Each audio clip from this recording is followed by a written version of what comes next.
Time management एक ऐसा शब्द है जो हम सभी जानते हैं, लेकिन बहुत ही कम लोग हैं जो अपनी ज़िंदगी में इसे लागू कर पाते हैं।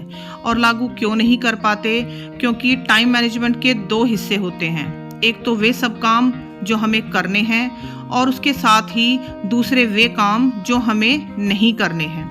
यानी कि जब हम अपनी लिस्ट बनाते हैं, एक टू डू लिस्ट तैयार करते हैं, तो उसमें हम ये तो लिख लेते हैं कि हमें आज क्या क्या करना है या आने वाले दिनों में क्या क्या काम करने हैं। लेकिन जब वो काम पूरे नहीं हो पाते हैं ठीक तरीके से और टाइम पे, तो हमें ये भी ध्यान देना पड़ता है कि हमें क्या क्या नहीं करना था। यानी कि कौन से वो काम हैं जो आपकी टाइम और एनर्जी को खा रहे हैं। तो नेक्स्ट टाइम से जब भी आप लिस्ट बनाएं, उसमें ये ज़रूर लिखें कि क्या क्या नहीं करना है। तो गुड मॉर्निंग दोस्तों, स्वागत है आपका बी रियल बी सिंपल में। और सुबह सुबह का ये टाइम है, मैं अभी बस उठ के ही आई हूँ। आज मैंने एक्सरसाइज वगैरह कुछ नहीं की क्योंकि गर्मी बहुत ज़्यादा है। अभी बस मैं अपना शहद वाला पानी पी रही हूँ, उसके बाद मुझे अपनी दवाई लेनी है। कुछ मेडिकेशन मेरी चालू हैं अभी।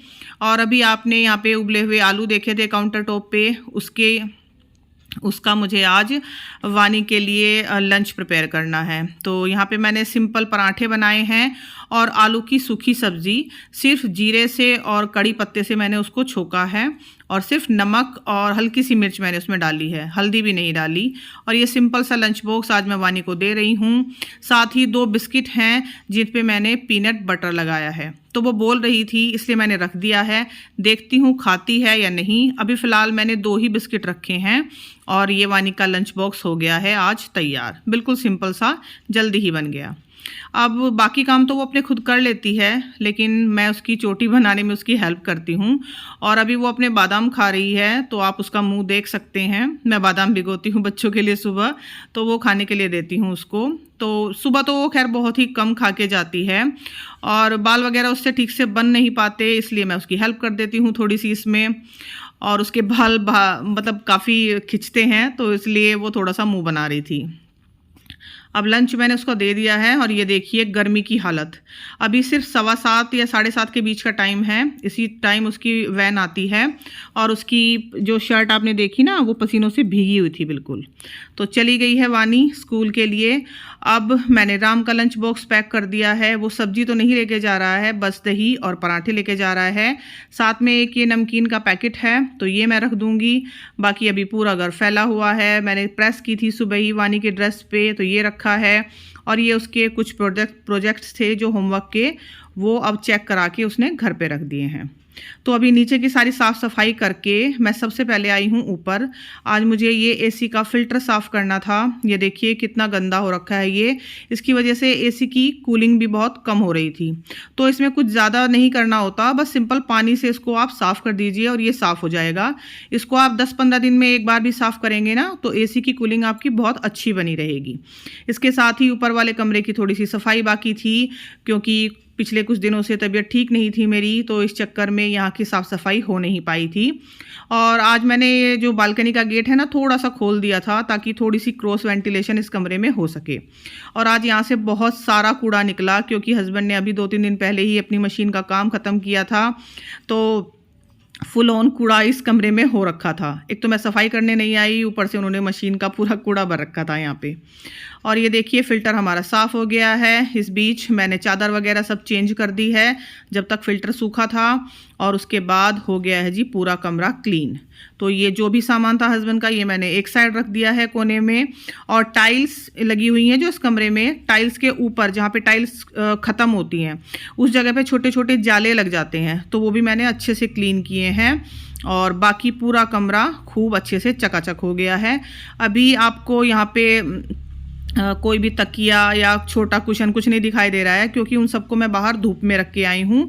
और अभी जो कुशन्स के कवर हैं, तकिए के कवर हैं, वो मैंने यहीं पे रख दिए हैं, उनको बाद में ही उसके ऊपर चढ़ाऊँगी। और यहाँ पे इस कमरे में एक ही अलमारी है, हालांकि कुछ काम नहीं आती है ये, लेकिन फिर भी अच्छी नहीं लगती दिखने में, इसलिए मैंने इस पर यहाँ पे एक पर्दा लगाया हुआ है। तो ये कमरा हो गया जी डन। झाड़ू पोछा वगैरह सब हो गया यहाँ का। अभी मैंने थोड़े से कपड़े भिगो के रखे हैं, वो मुझे धोने हैं। और ये कुछ कपड़े हैं जो मैंने रात धोए थे, क्योंकि अब गर्मी इतनी ज़्यादा है, 2-3 बार नहाना पड़ता है, तो रात में जो कपड़े होते हैं मैं रात में ही धो के डाल देती हूँ हाथ से ही, वो सुबह तक सूख जाते हैं। और ये देखिए ये सारे तकिए और कवर पिलो सॉरी मैंने यहाँ पे रख दिए हैं। ये कंबल भी धूप में मैंने रख दिया है, तो इन पे क्या है धूप लग जाएगी। और ये मैं तीसरे चौथे दिन करती रहती हूँ, यानी कि हफ्ते में 2 बार मैं ऐसा करती ही हूँ, क्योंकि बहुत ज़्यादा पसीना आता है और उसकी वजह से फिर स्मेल आने लगती है चीज़ों में से। तो इस तरह से जैसे भी हल्की सी धूप निकलती है मैं सुखा देती हूँ, क्योंकि आजकल धूप वैसे ही बहुत कम निकल रही है, रोज़ बारिश ही लगी रहती है। तो अब जीने की सफाई की बारी आई थी और ये इतना सारा कूड़ा ऊपर से निकला है ना आज, तो मैं ऊपर से नीचे तक सब सफाई करके आई हूँ। इसके बाद मुझे पोछा लगाना है और ये एक डब्बा जो वानी के शूज़ का खाली हुआ था ये मैंने वहीं पे रख दिया है। अब फ़िलहाल नहा धो चुकी हूँ मैं, झाड़ू पोछा वगैरह सब हो गया है, ऊपर से नीचे तक नहा चुकी हूँ, पूजा कर ली है मैंने। और ये देखिए माचिस वाला जुगाड़ जो मैंने अपनी पिछली से पिछली वीडियो में शायद आपको बताया था, तो ये अच्छे से वर्क कर रहा है। मतलब ऊपर से आप एक माचिस लो और जब दिया जलाने के बाद वो माचिस जल जाए उसको तीली को नीचे रख दो आप, तो इससे कुछ कूड़ा भी नहीं फैलता है। अब चलते हैं जी ऊपर सूर्य भगवान को जल देने के लिए।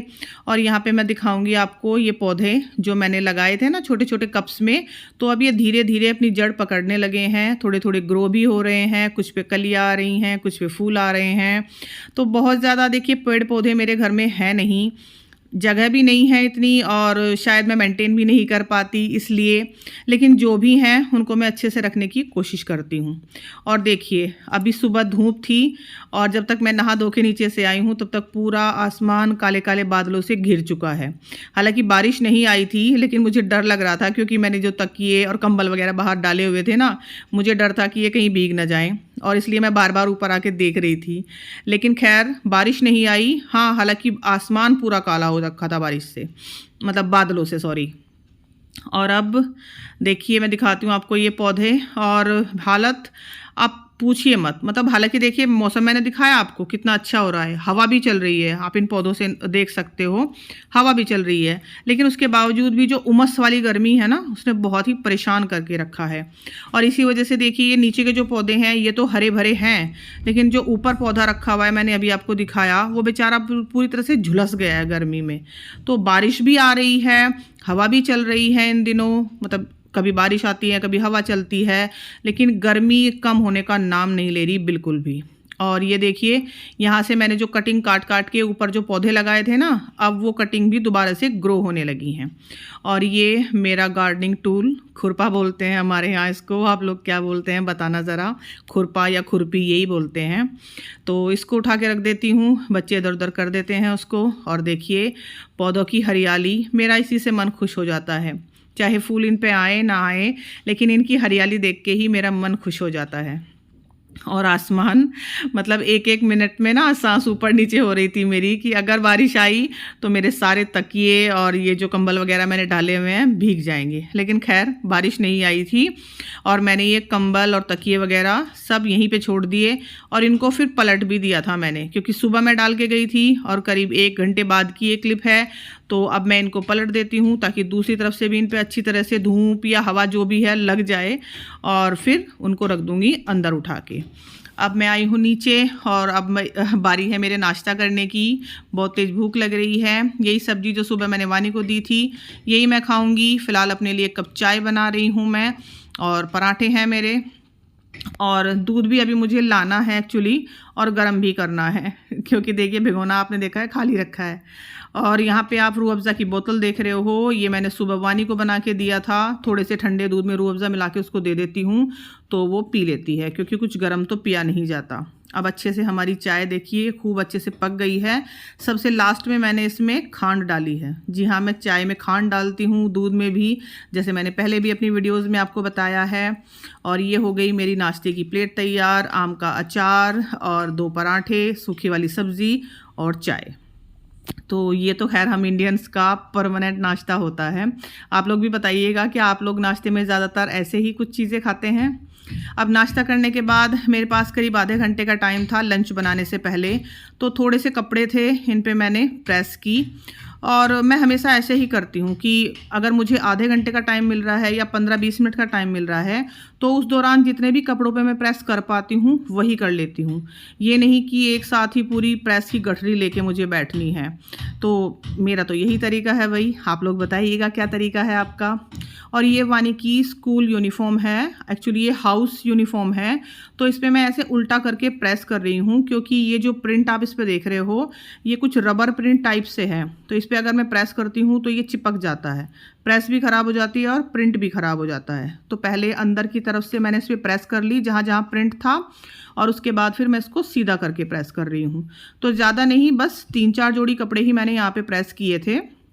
और ये केशव हाउस है वानी का, उसके वहाँ पे टोटल 4 हाउस हैं, केशव और गोपाल। 2 तो नाम मुझे पता है, 2 नाम मुझे एक्चुअली याद नहीं आ रहे अभी। और यहाँ पे आप देखिए पसीनों की वजह से कलर का कितना डिफरेंस हो रहा है, कि कहीं से ये शर्ट हल्के रंग की है, कहीं से आपको डार्क कलर की दिखाई दे रही है टी शर्ट एक्चुअली। और यहाँ पे RKIS लिखा है, उसके स्कूल का नाम RK इंटरनेशनल स्कूल है। और ये लोगो भी उन्होंने अभी अपना चेंज किया था न्यू, तो यही उनकी टी शर्ट्स पे लगा हुआ है। तो बस थोड़े से ही कपड़े मुझे यहाँ पे प्रेस करने हैं, जैसे मैंने बताया ज़्यादा टाइम नहीं है अभी मेरे पास, क्योंकि मुझे लंच बनाना है। तो थोड़ी सी प्रेस करके मैं आ गई हूँ किचन में। यहाँ पे मैं राजमा बना रही हूँ, बस थोड़ा सा नमक डाल के मैंने राजमा उबलने के लिए रखा था। और ये देखिए आज क्या कांड हुआ है रसोई में। मतलब मैं राजमा रख के शायद दूसरे किसी काम में बिज़ी हो गई और दूध पूरा निकल गया। तो मेरे साथ हमेशा ऐसे ही होता है कि जब भी मैं किचन में खड़े होकर दूध अगर गर्म करती हूँ तो कोई बात नहीं, लेकिन अगर मैं किचन से 2 मिनट के लिए भी निकल जाऊँ ना दूध रख के, तो मेरे दिमाग से उतर जाती है वो बात कि मैंने दूध रखा हुआ है गैस पे। और आज यही हुआ मेरे साथ। खैर मैंने सफाई कर ली सारी, क्योंकि एक बार जब दूध फैल चुका है तो गुस्सा तो बहुत आता है, लेकिन वो गुस्सा अपने आप पे ही आता है। तो गुस्सा करने से तो देखिए सफाई होने वाली नहीं है। तो मन शांत किया, पूरी तरह से साफ़ सफाई की अच्छे से। नीचे तक भी दूध फैल गया था, वहाँ पे भी मैंने पोछे से अच्छे से साफ़ किया। और ये जाली दूध वाली अच्छे से साफ़ करके दोबारा से मैंने ढक दी। अब इसके बाद हमारे राजमा अच्छे से उबल गए थे, तो उनको तैयारी करी है मैंने तड़का लगाने की। देखिए करीब 4-5 सीटी मैंने लगाई हैं, अच्छे से उबल गए हैं राजमा हमारे। तो अब मैं करूँगी तड़के की तैयारी। ये सब मैंने सामान रख लिया है, और ये मेरा ट्राइपॉड, क्योंकि अभी तक मैं फ़ोन को हाथ में लेके शूट कर रही थी, अब मैंने फ़ोन को लगा दिया है ट्राइपॉड पे। तो यहाँ पे मैंने एक फ्राई पैन लिया है, इसमें थोड़ा सा मैंने सरसों का तेल डाला है। और यहाँ पे चॉपर में प्याज और लहसुन मैंने अच्छे से चॉप कर ली हैं। जीरा मैंने डाला है और तेज पत्ता थोड़ा सा। तो अपने इस चॉपर की मैं बड़ी तारीफ़ किया करती थी ना, अभी भी करती हूँ हालांकि, लेकिन मुझे लगता है इसको मेरी ही नज़र लग गई, क्योंकि ये देखिए प्याज तो अच्छे से चॉप हो गई, इसमें भुन भी रही हैं। जब मैं टमाटर और हरी मिर्च इसमें चॉप करने लगी तो इसकी डोरी मुझसे शायद कुछ ज़्यादा ही खिंच गई और ये टूट गया। तो आज इस चॉपर का काम तमाम हो गया, और उसके बाद फिर मुझे ये टमाटर और हरी मिर्च मिक्सर के जार में पीसने पड़े। तो कभी कभी होता है ना कि हम किसी चीज़ की ज़्यादा ही तारीफ़ कर देते हैं तो वो ख़राब हो जाती है, उसको नज़र लग जाती है। शायद आज इसके साथ भी यही हुआ। ये देखिए मैं दिखा रही हूँ आपको, ये डोरी मैंने बहुत ही तेज़ी से खींची और ये पूरी ही बाहर आ गई। हालांकि मैं इसको फेंकूंगी नहीं, देखती हूँ कुछ रिपेयर हो सकता है या नहीं तो फिर दूसरे वाला मुझे ऑर्डर करना पड़ेगा। और पिछले 3-4 साल में मुझे याद है, मैं नहीं 4 साल में नहीं, 5 साल में ये चौथा चॉपर है जो मैंने ख़राब किया है। क्योंकि चॉपर के ही कुछ डब्बे आपने देखा होगा, मैंने ऊपर पौधे भी लगाए हैं उनमें, जो चॉपर ख़राब हो गए थे मेरे। और यहाँ पे बस अब ये टमाटर की प्योरी मैंने छोड़ दी है, इसमें प्याज अच्छे से भून गई थी हमारी। और बेसिक से मसाले हल्दी, नमक और सौंफ धनिए का पाउडर, सौंफ धनिए और जीरे का पाउडर, जो मैंने तीनों चीज़ एक साथ मिला के पीसी थी, लास्ट टाइम आपके साथ शेयर भी की थी। तो अच्छा बना है वो मसाला मेरा इस बार। और 1 चम्मच मलाई मैंने यहाँ पे डाल दी है। इसको डालने से हमारे राजमा बहुत ही क्रीमी बनेंगे। थोड़ा सा पानी भी मैंने इसमें ऐड किया था उसी मिक्सचर जार को धो के, क्योंकि कुछ भी फ्लेवर हमें वेस्ट नहीं करना है। अच्छे से हम इस मसाले को भूनेंगे।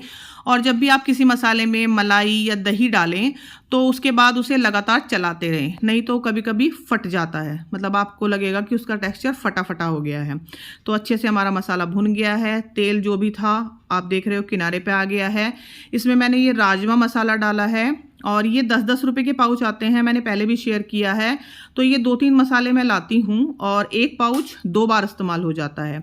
तो छोले मसाला लाती हूँ, दाल मखनी मसाला, और ये राजमा मसाला मैं फ़र्स्ट टाइम लाई थी, तो ट्राई करके देखती हूँ कैसा बनता है।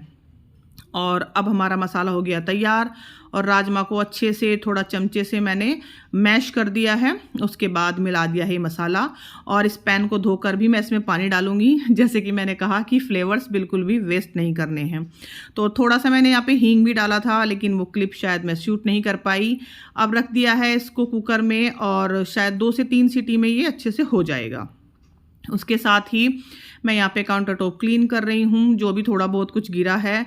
और उसके बाद बर्तन साफ़ करने हैं मुझे, क्योंकि बहुत सारे बर्तन हो चुके हैं। और चावल मैंने भिगो दिए और ये तुलसी के बीज मैं दिखा रही थी, बीज नहीं एक्चुअली पत्ते भी हैं जो मैं ऊपर से तोड़ के लाई थी, हो जाते हैं तुलसी पे। कुछ ये डब्बियाँ थी, ये मैंने धो के रख दी हैं अच्छे से। और अब बारी आई है बर्तनों को क्लीन करने की। तो बर्तनों को क्लीन करने का सबसे इजी वाला फंडा है, सबसे पहले जो भी बर्तन हैं आपके उनको अच्छे से सादे पानी से धो के आप बाहर रख लीजिए, क्योंकि उसमें जो भी फूड पार्टिकल्स वगैरह लगे होंगे वो हट जाएंगे। उसके बाद सिंक को अच्छे से अब मैंने क्लीन कर लिया और उसके बाद बस एक एक बर्तन पे साबुन से अच्छे से साबुन और स्पंज से साफ़ करके हम रखते जाएंगे। और बड़े बर्तन तो हम इजीली क्लीन कर लेते हैं, लेकिन जैसे चम्मच मैं यहाँ पे क्लीन कर रही हूँ, इनको आप प्लीज़ थोड़ा सा, जिसको कहते हैं ना, सख्त हाथ से साफ़ कीजिए, तो ये आपकी क्लीन बनी रहेंगी, क्योंकि छोटी छोटी चीज़ों में गंदगी रह जाती है कभी कभी। और यहाँ पे मैंने अच्छे से पहले काउंटर टॉप क्लीन किया, जहाँ पे मैं ये बर्तनों का टोकरा रखती हूँ। उसके बाद ये टोकरा भी मैंने अच्छे से कपड़े से क्लीन किया है। और इसको धोती तो मैं कभी कभी 15 दिन में हूँ, कभी 1 हफ्ते में धो देती हूँ, या अगर कम गंदा होता है तो कभी कभी 1 महीना भी हो जाता है। लेकिन इस तरह से हल्का गीला कपड़ा पे मैं इस पर लगाती रहती हूँ ना, तो ये साफ़ बना रहता है। और ये देखिए मिक्सचर जार जो मैंने इस्तेमाल किया था ना, वो मैंने अंदर से तो अच्छे से क्लीन कर दिया, लेकिन इसके नीचे मुझे थोड़ी सी गंदगी दिख रही थी, तो वो मैंने इस तरह से टूथब्रश से क्लीन किया है। एक पुराना टूथब्रश मैं हमेशा रखती हूँ रसोई में। और अब दोबारा से यहाँ पे हल्का फुल्का जो पानी गिरा था कपड़ा मारने के बाद, वहाँ पे रख दिया मैंने टोकरा बर्तनों का। और अब लगभग रात तक के, मतलब शाम तक के लिए ये समझिए कि बर्तन साफ़ हो चुके हैं। शाम को थोड़े बहुत ही बर्तन होंगे खाने के, वो मैं साथ के साथ क्लीन कर दूंगी। और ये देखिए बर्तनों के साथ साथ स्पंज और जो बर्तन साफ़ करने का जो साबुन वगैरह है, जो भी आप इस्तेमाल करते हैं, उसको खूब अच्छे से क्लीन करके रखिए।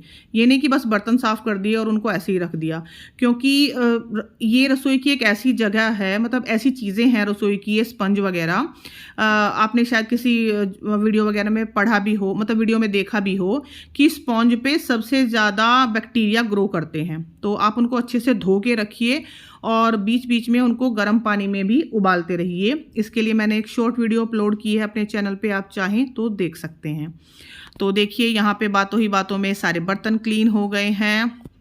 सिंक हमारा ऑल क्लियर है, सूखा है, क्योंकि कपड़े से भी मैंने बाद में सुखा दिया है। और ये हमारा जो ढक्कन है चॉपर का, हालांकि टूट गया है, लेकिन फिर भी मैंने धो के रख दिया। देखती हूँ इसका क्या जुगाड़ हो पाता है क्या नहीं। तो इस बीच हमारे राजमा भी बन गए हैं अच्छे से, और आप देख रहे होंगे कुकर के रिफ्लेक्शन में कि मैं काउंटर टॉप अभी भी क्लीन करने में लगी हुई हूँ। तो राजमा हमारे अच्छे से बन गए हैं, क्रीमी क्रीमी वाले। साथ में मैंने सिंपल राइस बॉईल किए थे, बिल्कुल सादे चावल, कोई तड़का नहीं, कोई नमक नहीं, कोई तेल नहीं, कुछ नहीं। और उसके बाद मैंने लगाई है थाली, और थाली एक्चुअली मैं और वानी ही हैं, तो हम दोनों ही खाएंगे। इसमें धनिया नहीं था, इसलिए मैंने थोड़ी सी कसूरी मेथी से इसको गार्निश कर दिया राजमा को। और ये हमारी होममेड दही, घर पे जमाई हुई गाढ़ी गाढ़ी दही, और थोड़ी सी गोल गोल कटी हुई प्याज। और ये प्याज एक्चुअली वानी ही खाएगी, क्योंकि मैं आजकल नहीं खा रही हूँ दवाइयों की वजह से, मुझे प्याज खाना अलाउड नहीं है, कच्ची प्याज खाना अलाउड नहीं है। तो ये हमारी सिंपल सी थाली, लेकिन बहुत ही टेस्टी वाली थाली थी, आप लोग ट्राई ज़रूर कीजिएगा। और अब वानी आ गई थी स्कूल से, तो ये उसका एक मैथ्स प्रोजेक्ट है जो उसने बनाया था, और काफ़ी मेहनत से उसने बनाया। और उसके बाद वो फिर मुझे एक्सप्लेन कर रही थी कि इसमें मैंने बनाया क्या क्या है। जैसे उसने मल्टीप्लिकेशन रूल बनाया है, फिर उसका एग्जाम्पल दिया है, इस तरह से ही उसने ये सर्कल वाइज बनाया है। काफ़ी अट्रैक्टिव लगा मुझे ये, और काफ़ी मेहनत से उसने बनाया था, रात में करीब 11-12 बजे तक जागकर। तो यही थी मेरी आज की वीडियो। कैसी लगी आप लोगों को प्लीज़ बताइएगा। अगर मेरी वीडियोज़ आपको पसंद आती हैं तो प्लीज़ चैनल को सब्सक्राइब ज़रूर कीजिए। Thank you so much for watching. जल्दी ही मिलूंगी आप लोगों से दोबारा एक नई वीडियो के साथ। तब तक अपना खूब सारा ध्यान रखिए। Bye bye and take care.